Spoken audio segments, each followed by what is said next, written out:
Amén.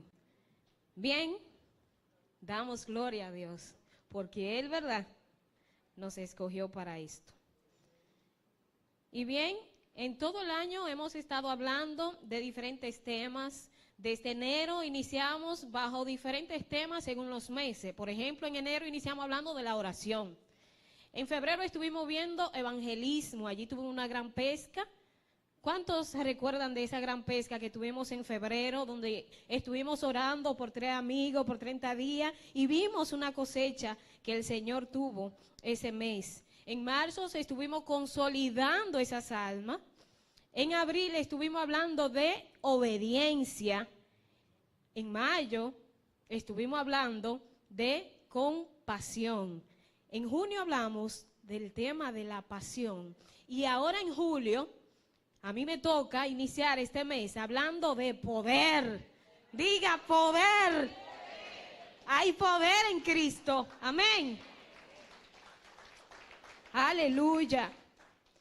Bien, entonces voy a invitarle a que vayan conmigo a la carta de los Romanos, capítulo 1, versículos 16 y 17.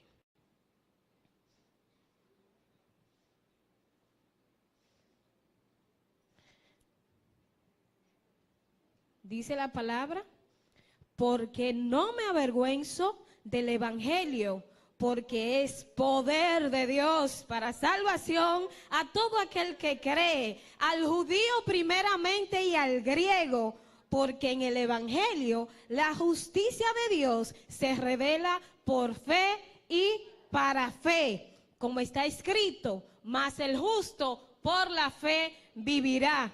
Amén. Damos gracias a Dios por su palabra. Señor, en esta mañana venimos delante de ti y de parte de ti, Señor, como heraldo, a traer un mensaje de parte tuya. He aquí tu pueblo. Yo clamo a ti para que tú pongas en ello un corazón receptivo, para que tú abras sus oídos y ellos reciban esta palabra, pero que no solamente la reciban, sino que puedan apropiarse de ella y vivir de acuerdo a ella. He aquí tu sierva, soy instrumento en tus manos, Señor. Quita de mí toda humanidad y que sea poder tuyo, que sea tu Espíritu Santo hablando a tu pueblo a través de mí. En el nombre de Jesús. Amén y amén. Pues bien, como estamos hablando en este tema de poder, este tiempo que voy a compartir con ustedes lo he titulado El poder transformador de la verdad. Y aquí hablamos, ¿verdad? La carta a los Romanos es considerada la más famosa, ya que ha jugado un rol muy importante en la vida de muchos líderes de la iglesia a lo largo del cristianismo. Podemos pensar en Agustín de Hipona, en Martín Lutero, en Juan Wesley, Calvin, entre otros. Son líderes cristianos que al leer esta carta, muchos al leer solamente los comentarios que se han hecho a esta carta, han sido iluminado por el poder que ellas contienen. Y en esta carta, aunque esa carta no tiene el objetivo de presentarnos una teología sistemática, allí encontramos sí un resumen de todos los pensamientos teológicos del apóstol Pablo. Esta carta podemos verla como una introducción de parte de Pablo para que la iglesia de Roma le conozca. Por lo que podemos decir que sus propósitos, dentro de su propósito estaba el dar a conocer ese evangelio que Dios le había encomendado a Pablo y protegerlo contra malentendidos, fruto de de una mente legalista judía. El contenido del evangelio, como Pablo aquí lo dice, es el poder salvador que tiene la justificación de los impíos, tanto de judíos como de gentiles. Pablo en ella enfatiza que fuera del evangelio no hay salvación.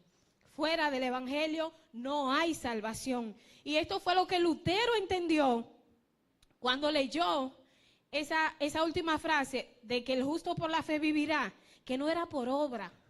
No importa lo que tú hagas, no importa cuánto sacrificio tú hagas para Dios, eso no es lo que te va a dar la salvación. La salvación está solamente en la fe, en el poder de Dios. Solamente a través de Él nosotros podemos obtener esa salvación que Dios tiene para cada uno de nosotros. Y para desarrollar este sermón he querido ver 2 puntos centrales. Como diría mi esposo, para los que toman nota, el primer punto es la verdad que transforma y el segundo punto es la fe es el medio que hace que esa verdad te transforme. Y para entrar a este primer punto, le he hecho 2 preguntas y es, ¿cuál es esa verdad? ¿Y cómo esa verdad me transforma?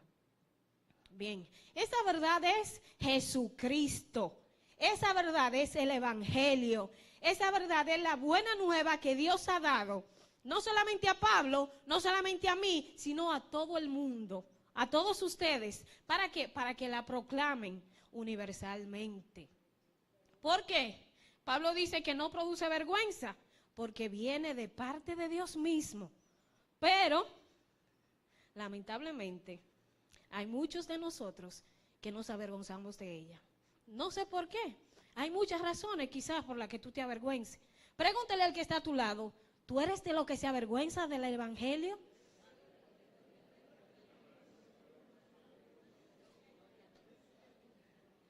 Pablo entendió eso y proclamó con fuerte voz.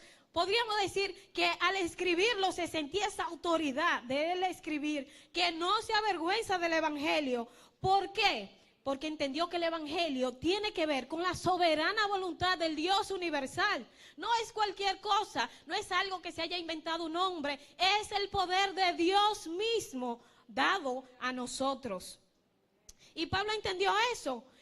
Pablo, óiganme, era un hombre que sí podía basarse en muchas razones para avergonzarse del Evangelio. Quizá tú y yo tenemos razones de qué sentir vergüenza, pero Pablo tenía muchas razones y quiero citarle 4 razones que Pablo podría usar para avergonzarse del Evangelio. ¿Cuáles fueron? La primera era que Pablo, en su tiempo, había una degeneración moral. Una degeneración moral. Eran los días del monstruoso Nerón. Estaba reinando en el Imperio Romano el monstruoso Nerón, considerado monstruo por todas las depravaciones, libertinaje, toda la libertad que se tenía allí para pecar. Tanto así que Roma era considerado una cloaca moral. Imagínense ustedes. Pablo pudo usar esa razón para avergonzarse. ¿Por qué? Porque era un tiempo donde diametralmente era opuesto a esa justicia que posee el Evangelio. Y Pablo pudo decir, no, yo no voy a proclamar el Evangelio, mejor me quedo en silencio, mejor ando como los cristianos de la secreta. Mas sin embargo Pablo dijo, porque no me avergüenzo del Evangelio, porque es poder de Dios. Amén. Otra razón que Pablo tenía para avergonzarse, usarla como, ¿verdad? Como esa excusa para sentir vergüenza, es que Pablo era de nacionalidad judía. La raza judía era solamente vista como digna de ser maltratada, esclavizada y despreciada. Esta era algo que Pablo podía decir, es que yo soy judío, ¿cómo yo vengo aquí delante de los romanos? ¿Cómo yo le voy a mandar una carta a los romanos? ¿Quién soy yo? Cuando yo he sido rechazado, esclavizado, humillado. Pero no, Pablo no se enfocó en eso. Pablo no vio eso.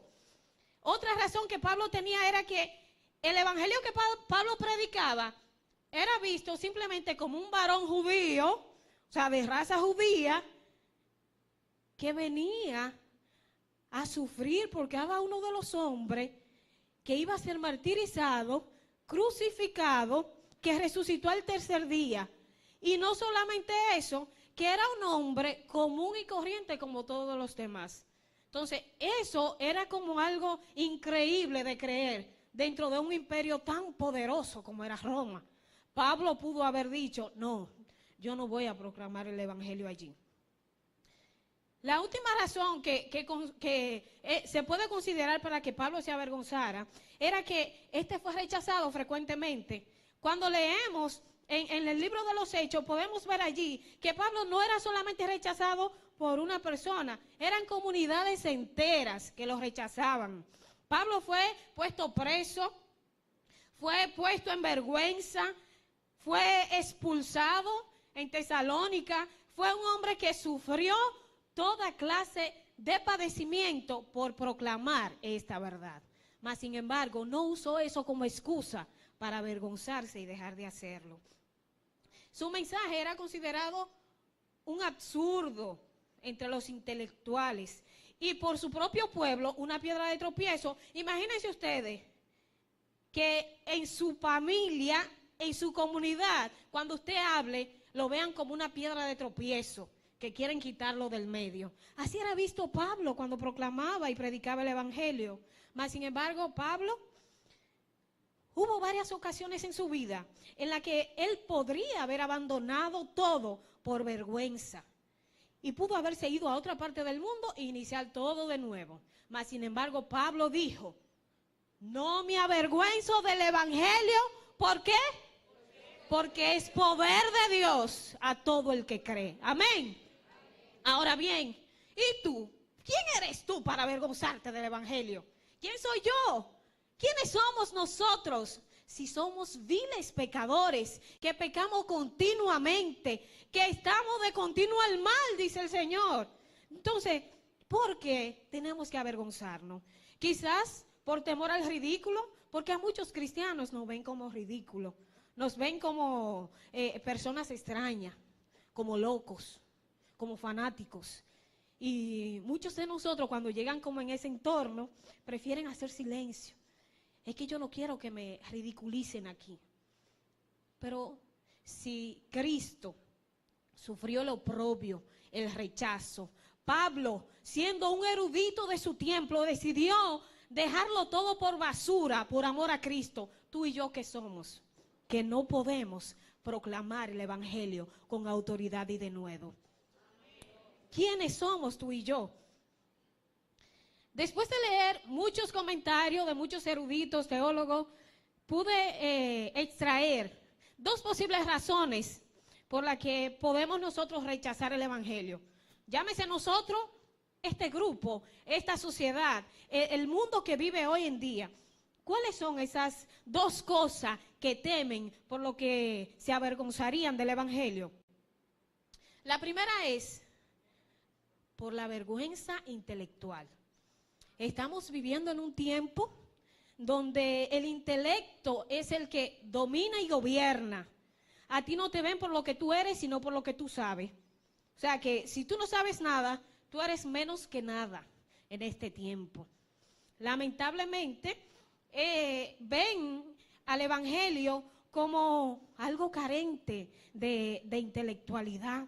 Ven como que el evangelio no tiene esa estatura intelectual. Por lo tanto, mejor me quedo en silencio, paso desapercibido. Pero oigan esto. No hay una filosofía ni un pensamiento mejor elaborado que la palabra de Dios.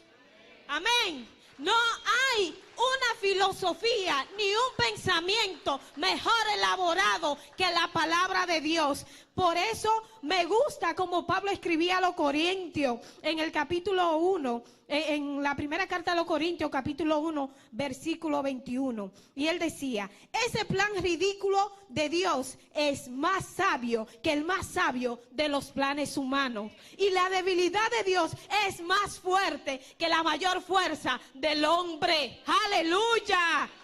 De tal manera que no hay razón ni justificación para nosotros decir o para que cualquier persona diga que el evangelio carece de intelectualidad, carece de estructura intelectual.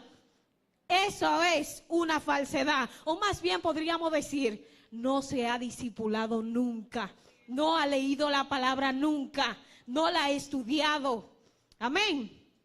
Yo no sé si quizás aquí hay alguien de los que piensan así, pero el Señor hoy ha dicho esto. Si tú eres de los que creen que la palabra es vacía, que carece de estructura intelectual, tengo para decirte que no hay filosofía, pensamiento mejor estructurado y elaborado que esa palabra que el Señor nos ha revelado a ti y a mí, y que tú y yo hoy sentimos vergüenza de ella, lamentablemente. La otra razón por la que nuestra sociedad o muchos de nosotros temen al evangelio es por la vergüenza social. Vivimos en una sociedad exigente, demandante, una sociedad que nos mira por los títulos, una sociedad que está, vamos a decir, separada en grupos sociales, y muchos de nosotros sufrimos quizás porque no tenemos cierto estatus y por lo tanto nos consideran no aptos para estar en diferentes grupos, pero lamentablemente eso es algo que carece de fundamento, porque esa vergüenza social que muchos sienten se debe a que muchos piensan que al proclamar el evangelio, al creer en el evangelio, al predicarlo, van a ser expuestos a la burla. Otros piensan que serán dejados sin trabajo. Es que si yo le digo a mi jefe que yo soy cristiano, me va a votar. Es que si yo digo en mi empresa que yo creo en Cristo, me va a votar. Y tienen más temor a quedar sin empleo que a perder su alma. Entonces, yo no sé dónde tú estás poniendo tu fe, si en tu trabajo, en tu jefe, en tu empresa, o en lo que ya Dios ha revelado y que tú tienes esa palabra, tú tienes el acceso a ella. El Señor hoy te está hablando y te dice que ponga tu fe en lo que Él ha dicho. Amén. Pon tu fe en lo que Él ha dicho, no en estructuras humanas, porque todo eso pasará, mas la palabra de Dios permanece para siempre. Amén. En 2 de Timoteo, capítulo 1, del 7 al 9, Pablo, hablándole a Timoteo, que al parecer llegó a sentir cierta vergüenza social por su juventud, y quizá los rechazaban, él le decía, y es algo que aplica a nosotros, a los que hemos sentido vergüenza social de proclamar el evangelio o de decir que somos cristianos, que somos evangélicos. Pablo dice, pues Dios no nos ha dado espíritu de timidez, de temor, sino de poder, de amor y autodisciplina. Así que nunca te avergüences de contarles a otros acerca de nuestro Señor, ni te avergüences de mí, le dice Pablo, aun cuando estoy preso por Él, con las fuerzas que Dios te da. Prepárate para sufrir conmigo a causa de la buena noticia. Pues Dios nos salvó y nos llamó para vivir vida santa. No lo hizo porque lo mereciéramos. Tú y yo no merecemos nada de parte de Dios, pero Él lo hizo porque ese era su plan, desde antes del comienzo del tiempo, para mostrarnos su gracia por medio de Cristo Jesús. De manera que tú y yo no debemos sentir vergüenza social por el evangelio. En esa palabra no debe haber vergüenza, no debe haber temor, no debe haber timidez. En ella hay poder, hay amor, hay disciplina para que cuando tú la declares, ella sola se respalda. Tú no necesitas revestirte y convertirte en el superhombre o la supermujer para proclamar el evangelio a alguien ahí afuera. Lo único que tú necesitas es creer esta palabra, es apropiarte de ella y proclamarla con poder y autoridad, porque ya el Señor así lo ha dicho. Amén. Fíjese usted, y aún en Roma, el centro de la autoridad y poderío militar, Pablo no se avergonzaba del evangelio. ¿Por qué? Porque es poder de Dios. Él no se avergonzaba porque es poder de Dios para salvación a todo el que cree. Los romanos, siendo un imperio tan poderoso, se pavoneaban, sentían orgullo de que ellos tenían el poder.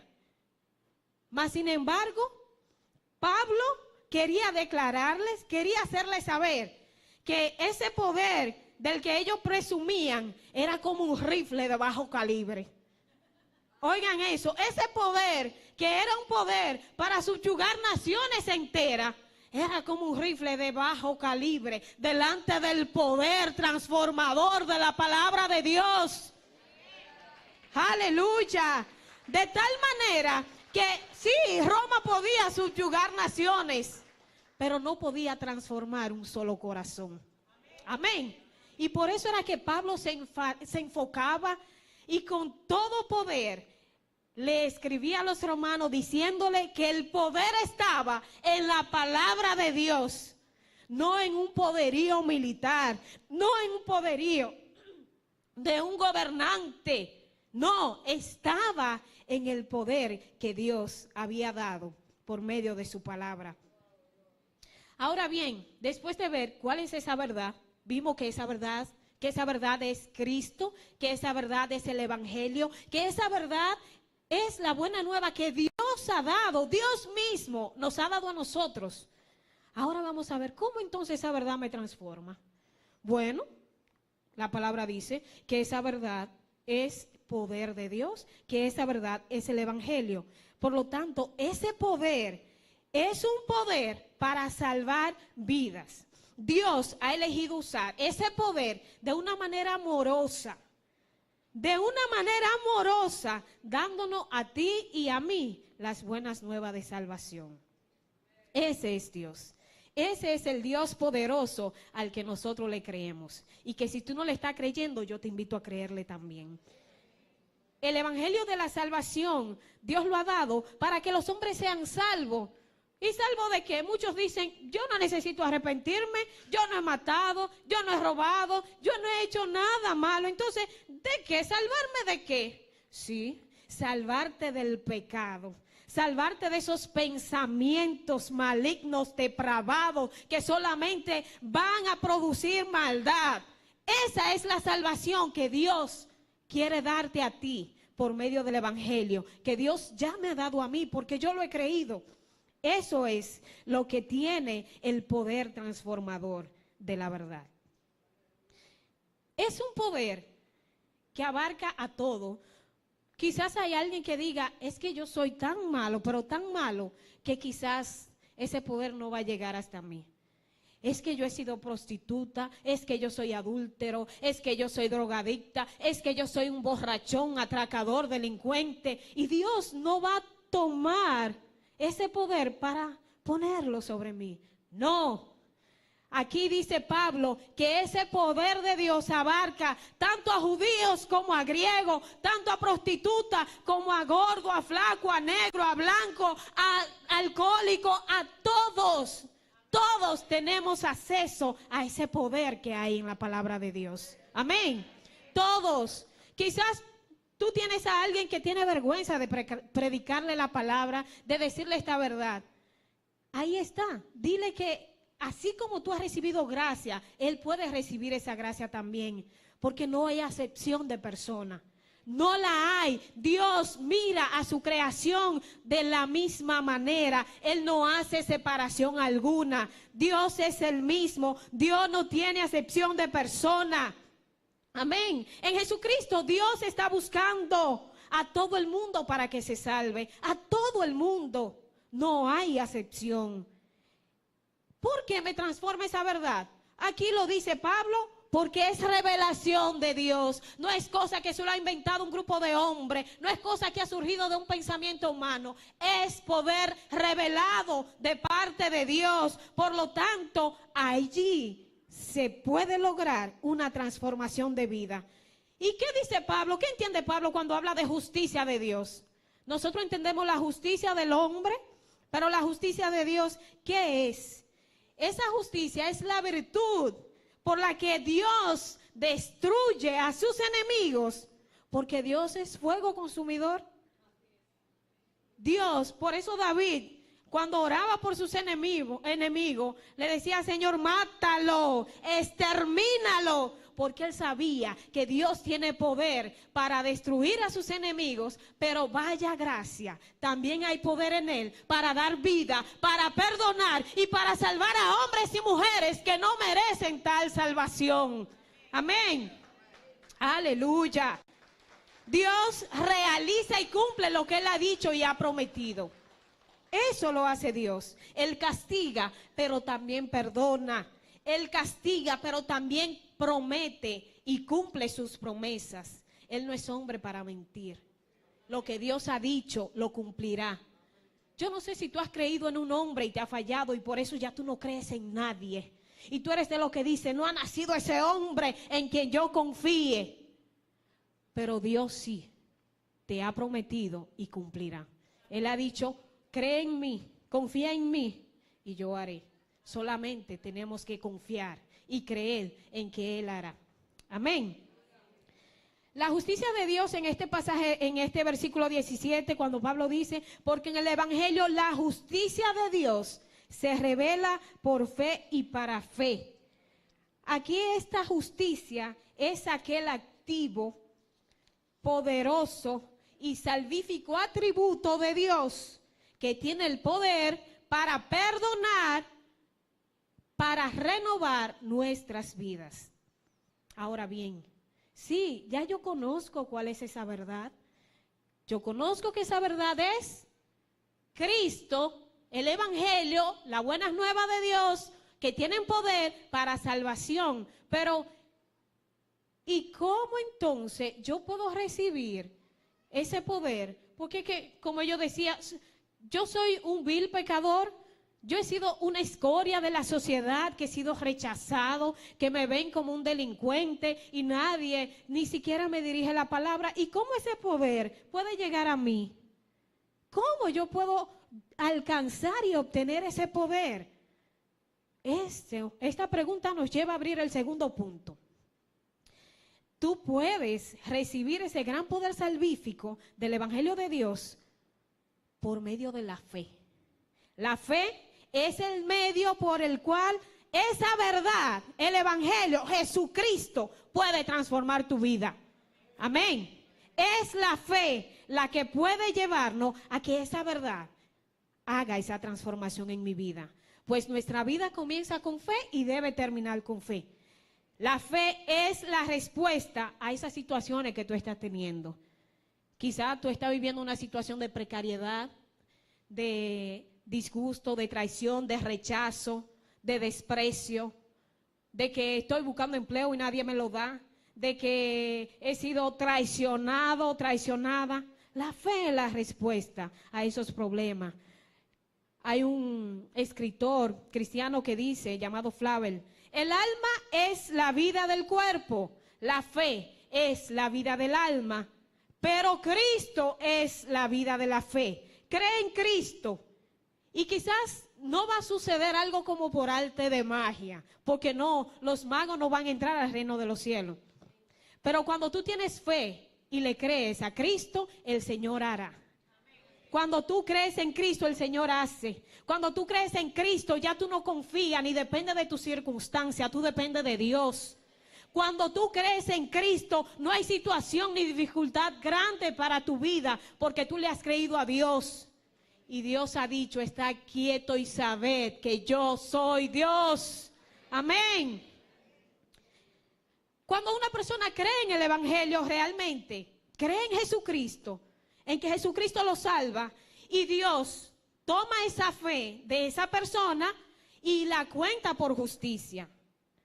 Es la fe la que nos hace ver justo delante de Dios. ¿Por qué? Porque no hay un justo ni aun uno, dice la palabra. Mas cuando tú y yo creemos en que Cristo nos salva, cuando tú y yo creemos en que a través de Cristo vamos a recibir la salvación, entonces ya, yo lo veo así. Cuando los ojos de Dios contemplan la tierra, ya no ven puntos negros. Esos puntos negros son los hombres y mujeres que están embarrados, enlodados, porque se están revolcando en el lodo cenagoso del pecado. Ahora, cuando tú crees en Jesucristo y le aceptas como su Señor y Salvador, cuando los ojos de Jehová contemplan la tierra, puede ver puntos rojos, simbolizando hombres y mujeres que han creído en Cristo, que han sido lavados, que han sido bañados por la sangre poderosa de Jesucristo. Tú quieres ser visto como un punto rojo. Cree y acepta en Cristo. Cree y acéptalo como tu Salvador.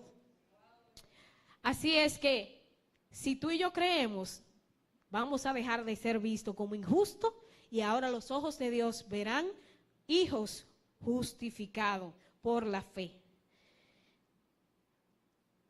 Hay la última frase del versículo 17, si vamos a leerla, dice: mas el justo por la fe vivirá. Y veíamos que el justo es el que ha creído en Cristo y le ha aceptado como aquel que puede salvarle, librarle del pecado, de la condenación eterna y traerlo ahora de muerte a vida. Ese es el justo. Y aquí dice Pablo que el justo por la fe vivirá. Es por la fe, no por obra.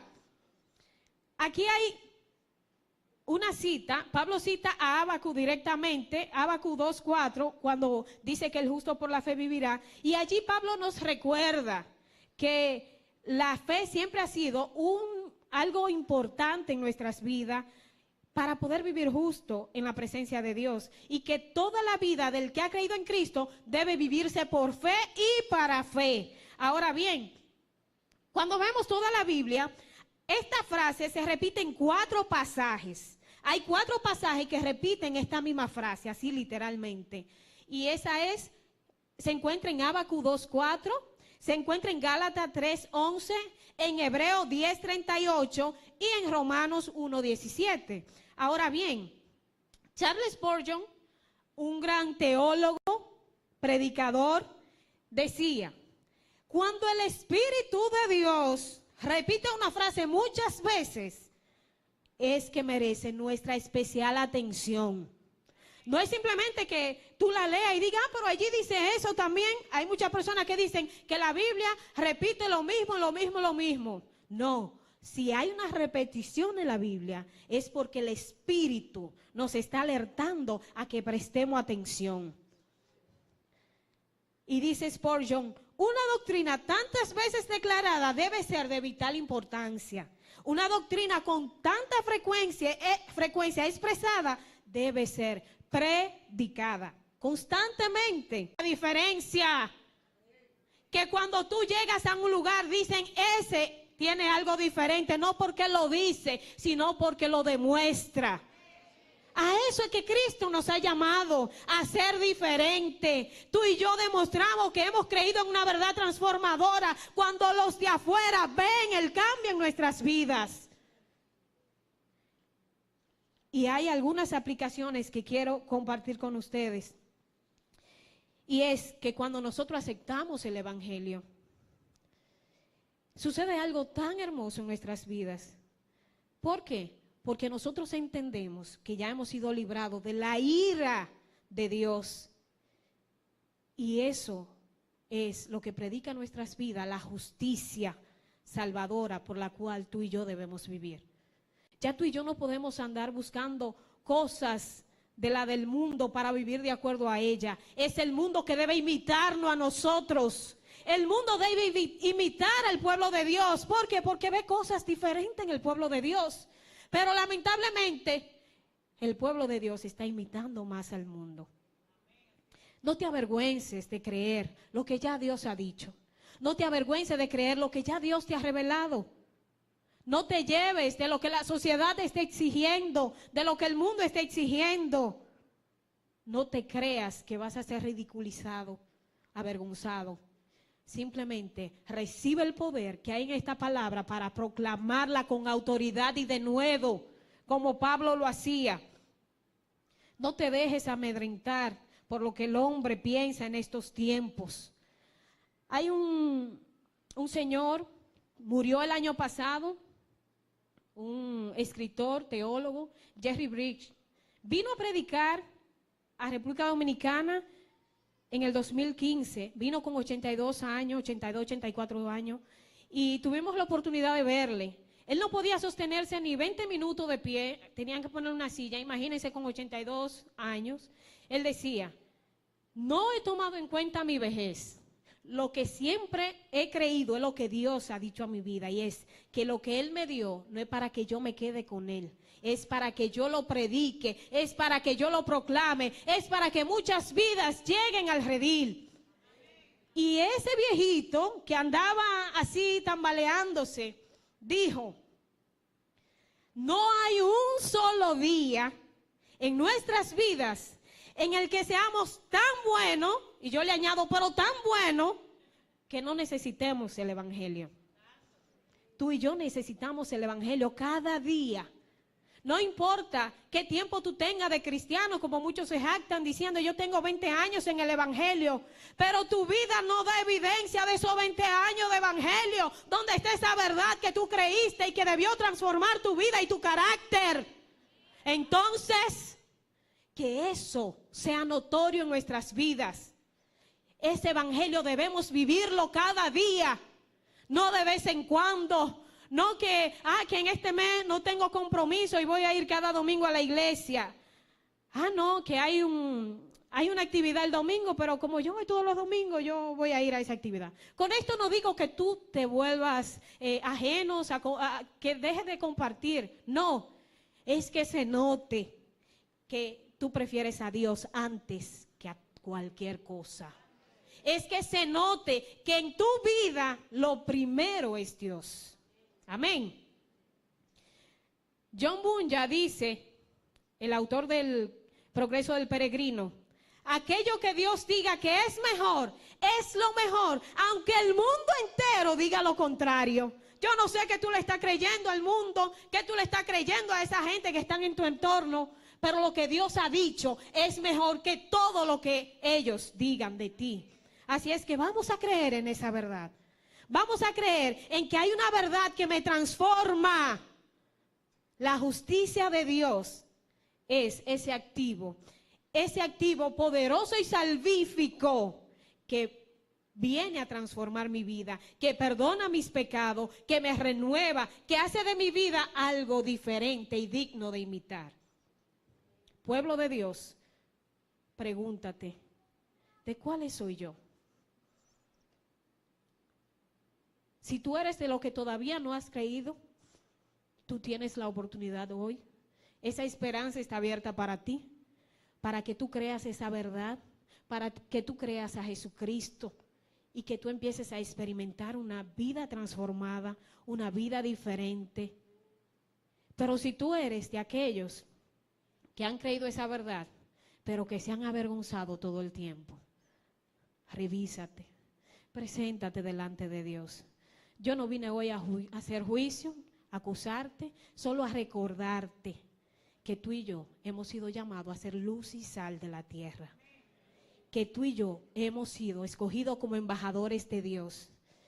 Que en ti y en mí hay un real sacerdocio, una nación santa, un pueblo que ha sido adquirido por Dios para que anuncie las virtudes de aquel que nos llamó de las tinieblas a su luz admirable. Amén. Entonces, oye, a mí me duele el corazón al ver cómo hombres de Dios, mujeres de Dios, están haciendo lo contrario a lo que Dios ha dicho. Oremos al Señor para que Él nos ayude a vivir conforme a su palabra, conforme a su verdad, conforme a lo que Él ha dicho. Tú no tienes que hacer un curso, tú no tienes que buscar algo especial. Tú lo tienes aquí. Ha sido revelada. La palabra dice que esa justicia de Dios ha sido revelada por fe y para fe. Solo cree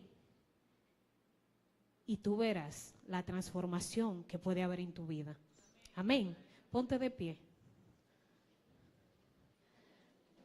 Yo quiero pedirle que nos unamos en oración a todos y que oremos a Dios para que Él nos ayude a vivir de acuerdo a esta verdad, para que Él nos ayude a demostrarle al mundo que hemos conocido a Dios, porque tenemos vida diferente. Padre, te damos gracias, te alabamos, te bendecimos, glorificamos tu nombre. Gracias, Señor, porque nosotros no merecemos nada de parte de ti, pero tú, en tu infinita gracia, viste la miseria de cada uno de nosotros y decidiste por tu misericordia mostrarnos tu gracia. Gracias, Señor, porque no somos merecedores, pero en tus planes ya tú tenías contemplado mostrar tu amor de una manera poderosa por medio de Jesucristo. Ayúdanos, Señor, a mantener esta verdad en nuestros corazones, a que cada vez que las tentaciones se acerquen a nuestras vidas podamos huir de ella, o más bien podamos cubrir esa tiniebla con la verdad que habita en nosotros, esa verdad que es luz. Ayúdanos, Señor, a caminar como tú esperas de cada uno de nosotros. Aprovecha este tiempo y entre tú y Dios, confiésale: Señor, ayúdame a dar testimonio de que tu verdad habita en mí. Ayúdame, Señor, a ser modelo al mundo, a la sociedad, no a convertirme en un objeto de esta sociedad, dejando que la sociedad se apropie de mi vida. El único que pagó el precio por mí fue Cristo. Por lo tanto, es el único que merece ser predicado, proclamado y declarado en mi vida. Ayúdame, dame la valentía. Así como Pablo le decía a Timoteo: tú no nos has dado espíritu de cobardía ni de temor, sino de amor, de dominio propio. Que cada día podamos creer que en ti y a través de ti recibimos el poder. Que ese es el poder que nos respalda. Que ese es el poder que nos ayuda a vivir conforme a la justicia de Dios. Porque de nosotros no puede salir nada bueno. Pero cuando atesoramos esa verdad en nuestros corazones, aprendemos a vivir por fe y para fe. Y los ojos del Padre, cuando nos contemplan, contemplan hijos que son justos por la justicia de Dios. Gracias, Señor. Gracias, Dios altísimo y soberano. A ti damos toda gloria y toda honra. Recibe exaltación. Que nuestras vidas puedan presentarse delante de ti como una ofrenda grata y agradable, Señor. Y que podamos decir que nos presentamos delante de ti como obreros aprobados, que no tienen de qué avergonzarse, que usan bien la palabra de verdad. Oh, Señor, ayúdanos a ser diligentes y a procurar presentarnos delante de ti como hijos que han creído en ti y que han vivido de acuerdo a lo que tú has establecido. Glorifícate en nuestras vidas. Glorifícate en nuestras vidas.